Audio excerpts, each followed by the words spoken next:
Bohn here in Toronto, head of UFC 297 with Kristaps Porzingis, who's in town for a big win over the Raptors today. But I know you're a huge fight fan, so I wanted to talk to you, man. What do you think of this fight coming up this weekend between Sean Strickland and Dricus Du Plessis?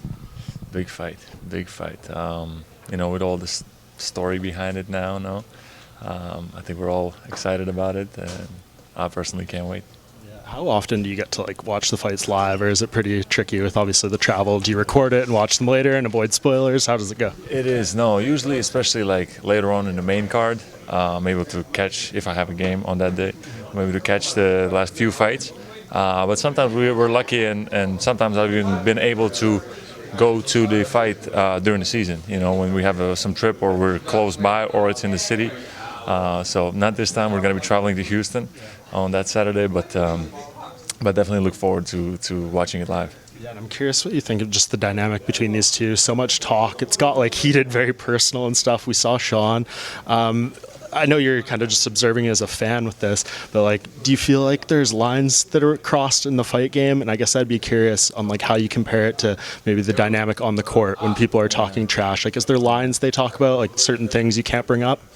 I'm a little bit not competent in that area. This is kind of the fight game that I'm not as familiar with, but I've seen it lately that there's a lot of kind of talk about this. It works. It sells the fights at the end, but yeah, to what level you want to do that? I don't know. It's up to the fighters, of course. I'm in a different game, and there's trash talk on the floor and things like that. And sometimes there's also some lines crossed. That's what we do. We're competitors, and sometimes those boundaries get pushed. Do you make predictions? Do you bet on the fights or anything like that, or do you just get your enjoyment purely out of watching? I definitely do. I watch, and that adds a little extra if I do bet on some fights. It's fun, and it's a great product that UFC is putting out there. Do you think you're the biggest fan in the NBA, or is there other guys on other teams or on this team that you communicate and watch with? Good question. On this team, for sure. I know there's a few other huge fans. Michael Carter-Williams, a huge fan. I think Goran Dragic is a big fan. There are a few others that I'm missing right now, but there's definitely.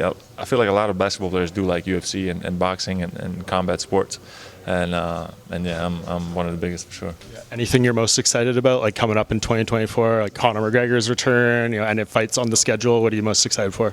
I want to see what the 300 card is going to look like. Yeah. If there's going to be some other fights included in that one, and that's what I'm kind of hoping for. But 299 is going to be incredible, right? So yeah, I'm excited. I'm excited for what's coming, and then Conor's comeback. That's going to be huge also, and so it's going to be a good year for UFC, I feel like. Yeah. And just last thing on you, obviously this team is amazingly successful. You guys are on a roll right now. Best team you've been a part of. Just how exciting is it for you to be in the midst of what you're doing right now and obviously working towards this championship goal? Definitely. Enjoying the process. Of course, the expectations are super high for us, and we're expected to win the championship. We're the favorites to win it all, and we try to do everything necessary to get to that end goal.